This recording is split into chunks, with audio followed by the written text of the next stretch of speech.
तो देन पहले I go job आपने कौन सी जो है ना ज्वाइन की कैरियर में सबसे पहले से आप यहाँ पे जहाँ पे प्रेजेंट आप काम कर रहे हैं GCIC, यहाँ पे फिर कोई पोजीशन एडवर्टाइज हो गई, आपने अप्लाई की, कैसे आए? हुआ अरे काम। थोड़ा बहुत तो मैं भी, चूंकि DGP 2002-3 में रहा, मैं बोर्ड ऑफ डायरेक्टर्स में मेंबर भी था। जी जी। उस वक्त तो क्लाइमेट चेंज का इतना कोई इश्यू नहीं था, मतलब इतने लाइमलाइट में नहीं था। तो उस वक्त आप लोग क्या करते रहते थे? बिस्मिल्लाहिर्रहमानिर्रहीम। व्यूअर्स, क्लाइमेट चेंज या मौसमियाती तब्दीली तो आजकल हर एक शख्स इससे वाकिफ है। एक्सट्रीम गर्मी, झालाबारी, कभी तूफान, कभी सैलाब आते हैं।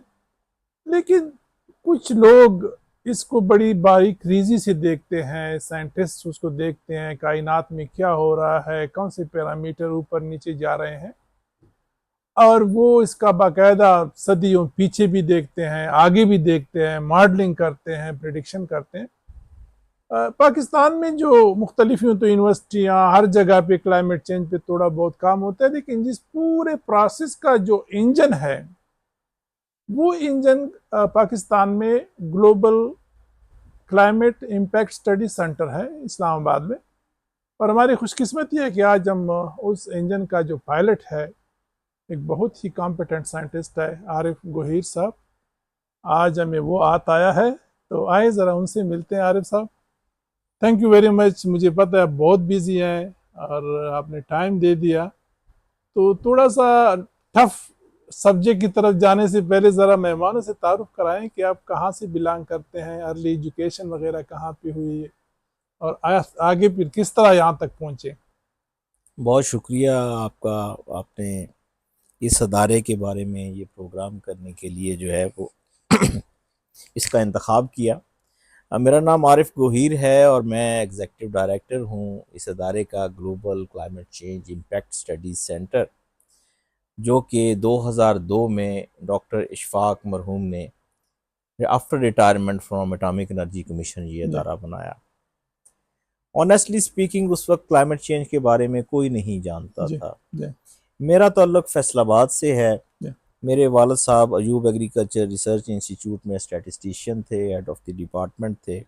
मेरी वालदा भी टीचिंग के प्रोफेशन के साथ अटैच थी। तो ये एक पढ़ा लिखा, आप ये कह लें कि फैमिली। घराना। जी और हम लोग इंडिया से माइग्रेट होके आए थे, मेरे फोर फादर्स जो हैं। ठीक। तो मेरी एजुकेशन सारी फैसलाबाद से है, प्राइवेट फ्रॉम स्कूल से। Schooling to university. स्कूलिंग जी जी बिल्कुल, मैंने कामिल फाउंडेशन स्कूल है वहाँ से मैंने प्राइमरी किया।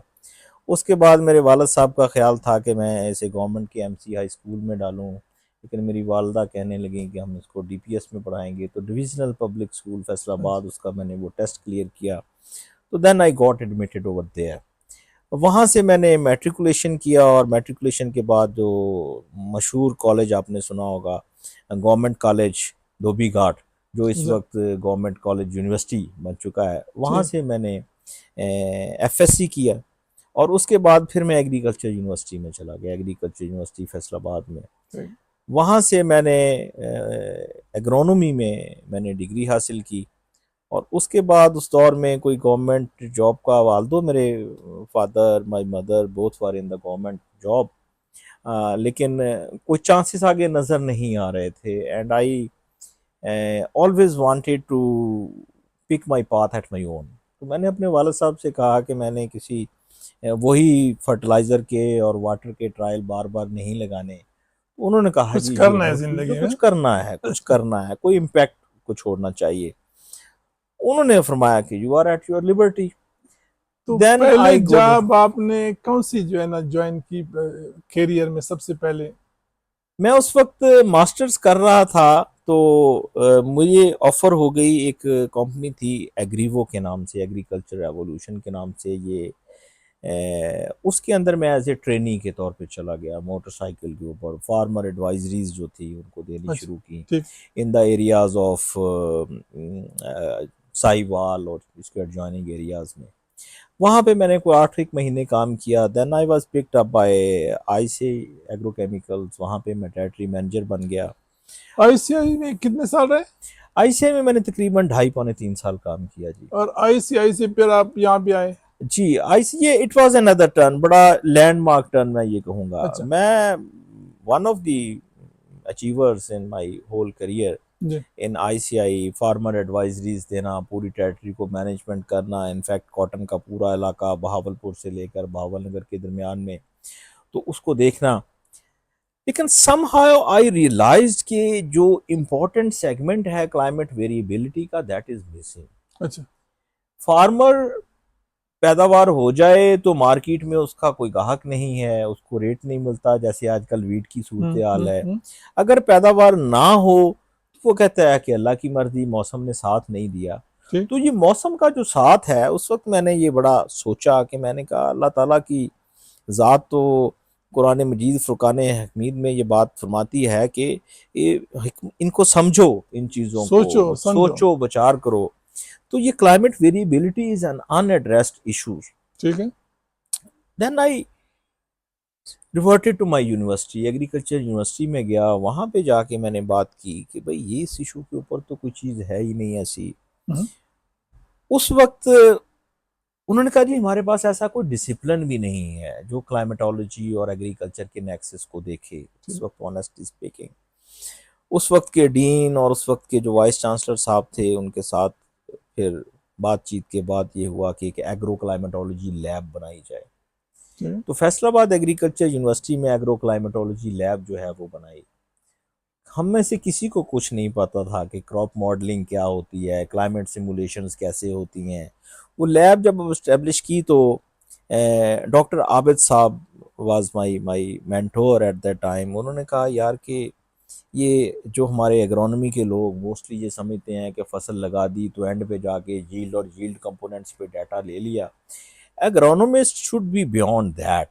उसे देखना चाहिए कि वीकली ग्रोथ कितनी है, डेवलपमेंट का पाथवे क्या है, प्लांट का सीक्वेंशियल ग्रोथ कितनी हो रही है, नेट सिमुलेशन रेट तो क्या है। इसका इसका मतलब ये है कि जो क्लाइमेट का कीड़ा था ये उधर यूनिवर्सिटी ही में जहन में पड़ गया था। नहीं, मैं आईसीआई में जब था उसी वक्त मेरे जहन में पड़ अच्छा, गया उसी था वजह कि में पड़ मैं गया। क्लाइमेट वेरिएबिलिटी को मैं एड्रेस करना चाहता था अच्छा, कि ये क्यों होता फार्मर्स है? की ये क्यों है, ये फार्मर्स इसी तरीके से सारी उम्र सारी जिंदगी रोते रहेंगे जी कि इस साल मौसम ने साथ नहीं दिया तो फसल नहीं हुई। तो ठीक। This was the basic impulse जिसने मुझे मजबूर किया कि मैं हाउस ऑफ लर्निंग की तरफ जाऊं ठीक। और वहां से मैं इस चीज को एड्रेस करने की कोशिश करूं। लेकिन अनफॉर्चुनेटली हाउस ऑफ लर्निंग में भी उस वक्त ये कैपेसिटी नहीं थी, वो हमने कैपेसिटी क्रिएट करने की कोशिश गुड की उस वक्त। गुड।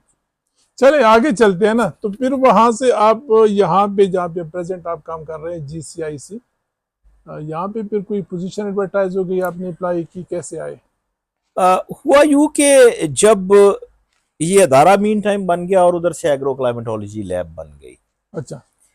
वहां से कोई डेलीगेशन इधर आया हुआ था और यहाँ से कोई डेलीगेशन उधर चले गए। कनेक्शन है। यहाँ पे डॉक्टर साजिदीन साहब को जानते होंगे हाँ। आप। डॉक्टर साजिदीन साहब हमारी लैब में आए अच्छा। तो मुझे कहते हैं कि गोहीर ये ग्रोइंग डिग्री डेज क्या होते हैं, हमारी एक टर्म है एग्रोनॉमी में। मैंने उनको बताया, उन्होंने कहा यार ये तो मैं तो पिछले एक साल से पूछता फिर रहा हूँ इस्लामाबाद में, किसी को मुझे पता मुझे नहीं। को बताया नहीं है। हाँ। तो आप ये हमारा अदारा है, आप उसके अंदर आए। हाँ। फिर उसके बाद हुआ ये कि मैं वहां से इधर लोग मॉडलिंग के ऊपर काम शुरू कर रहे थे और इनको एग्रोनॉमी के बेसिक कॉन्सेप्ट्स का पता नहीं था। ठीक है। तो यूनिवर्सिटी ने मुझे फैसिलिटेट किया और इस सेंटर ने मुझे फैसिलिटेट किया कि मैं यहाँ पे आऊँ और एग्रोनॉमिक कॉन्सेप्ट्स को क्रॉप मॉडलिंग के साथ अलाइन करूँ, एम्बेड करूँ। ठीक।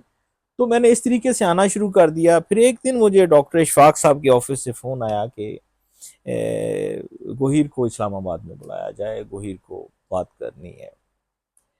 तो मैं that's how I came into GCISC, उनके साथ कनेक्शन में आया। फिर इवेंचुअली जब पोस्ट एडवर्टाइज हुई विद इन 1-2 मंथ, फिर उसके बाद मुझे उन्होंने कहा जी कि आप लोग that was which year? It was in December 2004 जी।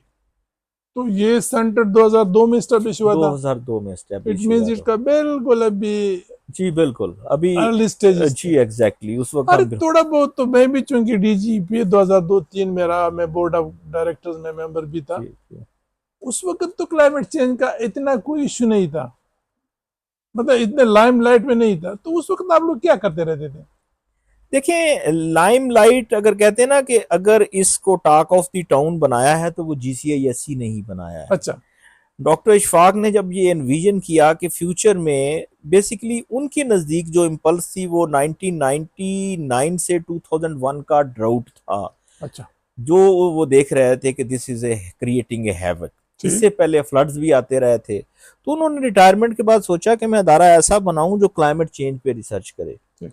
तो क्लाइमेट चेंज कोई डिग्री डिसिप्लिन तो था नहीं। हाँ, उन्होंने टॉप नॉच लोग जो थे वो मुख्तलिफ यूनिवर्सिटीज से, कोई मैथमेटिक्स में है, कोई फिजिक्स में है, कोई केमिस्ट्री में है, कोई वाटर रिसोर्सेज में है, ठीक। उनको पिक किया। जो हमारे ऊपर जो मैनेजमेंट की लॉट थी वो एटॉमिक एनर्जी कमीशन से लोगों को लेके आए, रिटायर्ड लोगों को, ताकि वो इनको एक इंफ्रास्ट्रक्चर क्रिएट कर दें। ठीक। तो हमने सबसे पहले 2008-9 में पाकिस्तान के पहले जो क्लाइमेट की प्रोफाइलिंग की, हमने बताया कि आने वाले सालों में पाकिस्तान का टेम्परेचर इतना बढ़ जाएगा, प्रेसिपिटेशन में ये चेंज आ जाएगी, ठीक। ठीक। और इसी तरीके से हमारे वाटर रिसोर्सेज के ऊपर, ग्लेशियर उसके ऊपर ये इफेक्ट आएंगे, क्रॉप प्रोडक्टिविटी किस तरीके से मुतासर होगी। मुझे याद है कि हमने पहला जो पेपर है वो 2006 में शायद इसके ऊपर कि पाकिस्तान की एग्रीकल्चर की प्रोडक्टिविटी के ऊपर क्या इम्पैक्ट आएगा, यस, मार्च 2005 में, जस्ट आफ्टर ज्वाइनिंग 4 और 5 चले आरिफ, months। एक डिटेल इंट्रोडक्शन तो हो गया व्यूअर से, और अब हम थोड़ा सा ब्रेक लेके फिर ठफ उसकी तरफ आते हैं कि आपका इदारा करता क्या है, आपके इदारे के फंक्शन क्या है, पाकिस्तान का क्या इंडिकेटर्स है, क्या हो रहा है। जस्ट एक थोड़ा सा शॉर्ट ब्रेक लेते हैं जी।